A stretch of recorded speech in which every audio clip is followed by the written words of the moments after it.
Hey now friends, it's me Lola with The Smoking Prophet, where I bring you inspiration that's actionable to build you up spiritually, creatively, and socially. Today is no different. We're going to talk about something that hits deep too. Feeling that pressure to keep up with others. Yes, we've all felt that. Whether that's in life, love, at school, work, with money, or even in the garden, like where this lesson found me, chasing someone else's season can leave you empty. Not sure what that means? Don't worry, I'm going to explain it to you in this episode. I'm going to share how my garden taught me this lesson and more, like lessons about patience, timing, and staying rooted and unbothered. By the end of this episode, I hope you'll have some insights and epiphanies to help you start thriving in your season and stop stressing about someone else's. Ready? Let's go. Spring is right around the corner, and my garden is calling. But with that excitement comes a little pressure. I'm scrolling through endless posts of budding blooms and sprouting seeds, and I've got to be honest, seeing other gardeners post their progress makes me feel like I need to hurry up and start planting. It's got my fingers itching and twitching to dive into some dirt. Some gardeners are starting their stuff early, some gardeners are starting their stuff on time, and some gardeners are pushing their seasons. Maybe they have a short garden season or one that's shorter than me, so they're trying to get ahead. Either way, I've got to be honest. Seeing these other gardeners post their progress is making me feel like I need to hurry up and start planting. And sometimes you need that pressure, right? I remember being in traffic one day and I was just chilling, driving, heading to work, and there was a car that came behind me. It was like a muscle car, Challenger or Charger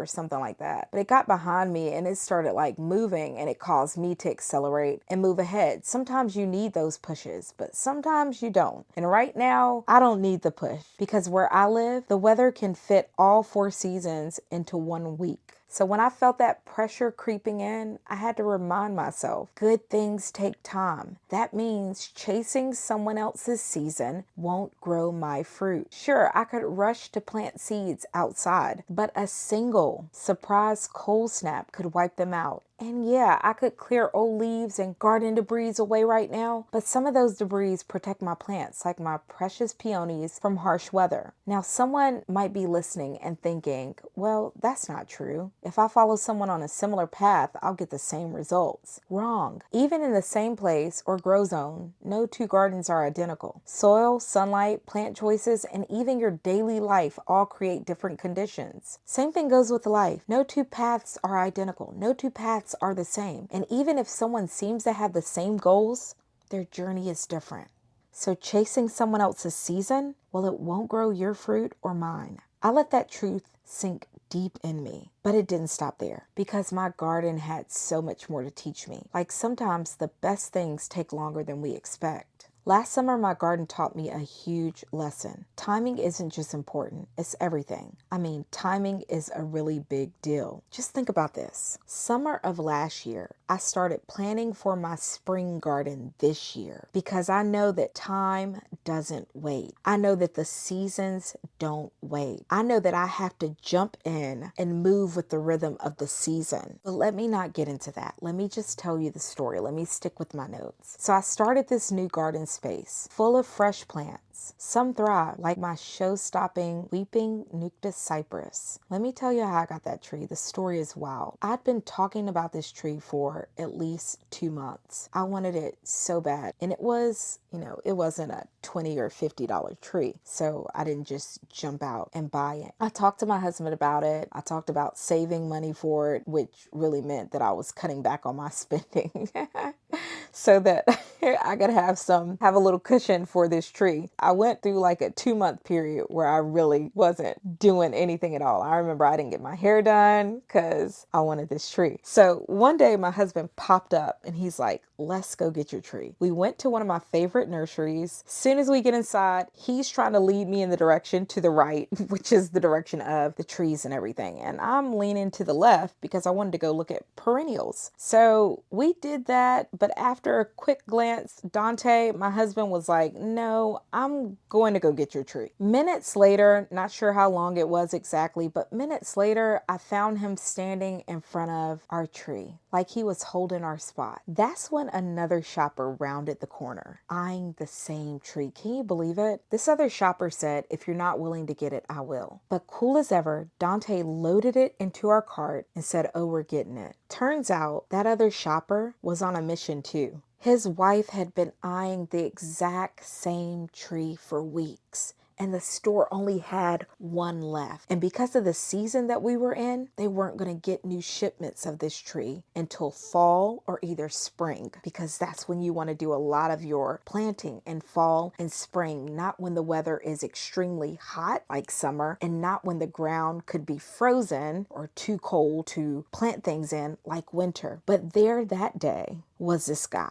What are the odds that this face-off would be happening? Two husbands, two wives, one tree, same place, same time, but we were just a little bit earlier. The lesson, what's meant for you won't pass you by if you're ready when the moment comes. No fuss, no fight, but you've got to be present, prepared, and in position when the time is right. And that's when I had to face this hard truth. Timing isn't just about patience. It's about preparation too. Because if you're not ready, even the right moment can pass you by. Let me say that again. Timing isn't just about patience. It's about preparation too. Because if you're not ready, even the right moment can pass you by. Now, I gotta keep it real about my gardening victories and share my gardening troubles with you too. Not everything last season was smooth sailing. North Carolina had unprecedented flooding. Flooding that people still have not recovered from. The flooding in my region wasn't catastrophic, but it was a lot. Parts of my yard were pools of water. Some of my plants were literally drowning. So I had to rescue them. I had to uproot those plants and get them out of those areas. My husband and I also installed a French drain, and we amended the soil with pine bark so it doesn't retain so much water. It was a process. And I didn't feel super great because I was very excited to start this new garden and put these new plants in place. And when I saw them there dying, like, I was bummed out. So some of my plants might not make it. I still don't know, and I'll find out. But spring and time will tell. We also added some new plants, like a black dragon Japanese cedar. It's really beautiful. It's a slow growing evergreen, and it has this irregular shape. So we're excited to have it in our garden. We got a fragrant sweet box, which is an evergreen too. We can train it to grow flat on a wall or a trellis. I'm excited about that. And we got this enchanted forest impish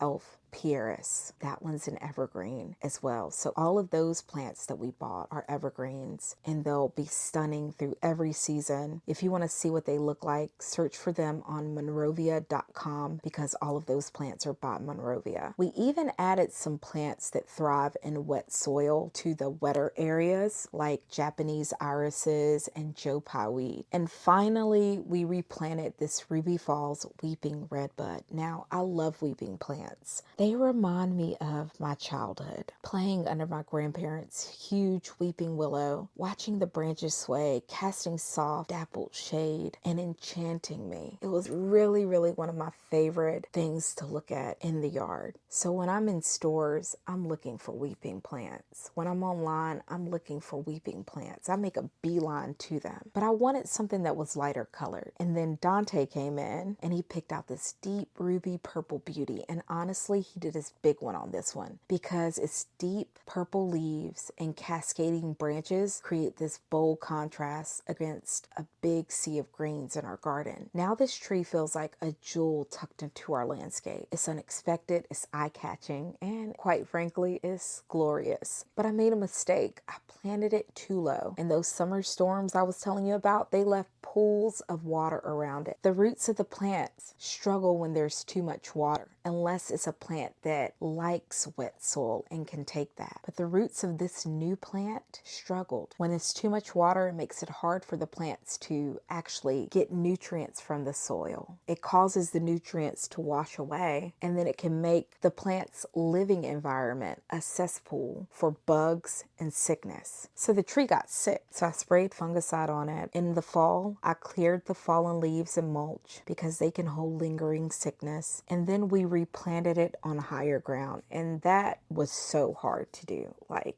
it was so heavy because even after the summer heat had passed away and we were now doing this in a cooler time of the year, that ground was still so wet and that soil was so heavy because it's this clay soil. It was a process. I'm saying that to make this point. It took months, not minutes, to fix it. But eventually the work paid off and my garden flourished. It's really beautiful. I'm excited to see how it's going to come alive again in spring and just continue to grow, and everything's just going to continue to find their place. The lesson I learned there, every garden has growing pains. So does every life. Mistakes happen, but there's usually a way to recover. And with the right care, effort, and timing, growth will come. But guess what? That wasn't even my biggest lesson. Through every challenge, the flooding, the mistakes, and the lessons learned, one thing kept me focused. And that's this: no matter what things look like, true growth doesn't happen overnight. It starts beneath the surface where no one else can see it. That's why staying rooted and unbothered is key.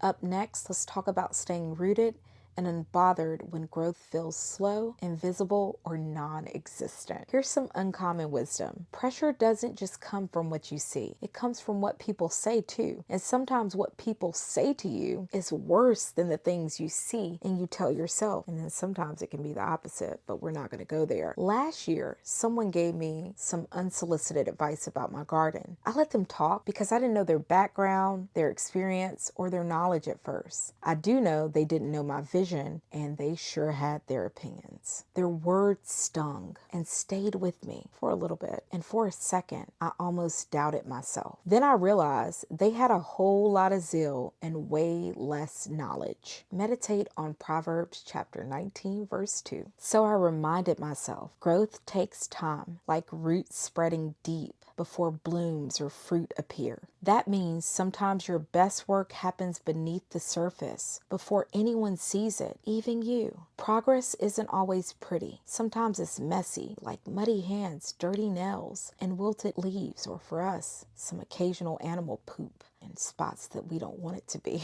where we got to clean it up. But back to this. That means sometimes the realest work happens in the messiest moments. And the final reminder I gave myself, seasons can't be rushed, no matter how much we wish they could. And yes, I'm talking to you and me right now. That means I need to stay rooted and unbothered in my season, even when things feel slow. All right, here's what I hope clicks for you. The pressure to keep up, whether from people or social media, can pull you away from your path. But the truth is, chasing someone else's season won't grow your fruit. And yeah, it's easy to feel pressured by what you see or what people say. But remind yourself as often as you need to that just because someone else has an opinion doesn't mean you need to change your path. And that's why through all of this, I've learned, and I'm still learning, to hold fast to what's true. Because at the end of the day, storms will come and opinions will fly. But what really matters is what I'm holding on to and what I believe. How does that sound? I hope good, because I mean it. Before I recap, I want you to remember this. Practice patience. It's a power move. Flow with God's rhythm for your life. Trust that good things will come, because what God has for you, the dreams, the wins, the joy, is yours alone. No rush, no rival. And when the season's right, your garden will bloom beyond measure. All right, so before I go, here's a quick recap of what my garden and life has taught me so far. 5 things. Number 1, good things take time. Chasing someone else's season won't grow your fruit. Number 2, timing is everything. But it's not just about waiting. It's about being prepared when the moment comes. Number 3, challenges are part of the process. Every garden and every life has growing pains.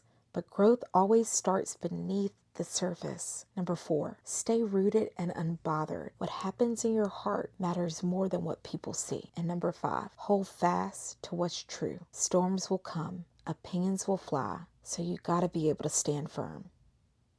Well, that's it for today. If this episode was good to you, because it was good to me, share it with a friend and leave me a review. And as always, thanks for giving me your time. I don't take for granted that you trust me enough to listen to me talk to you one-on-one. Okay? Okay. I'm Lola with the Smoking Prophet. Until next time, have the most amazing life. Bye!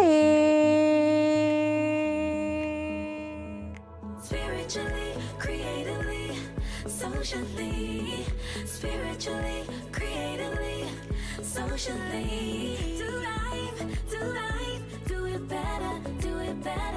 Do life, do it better, do it better.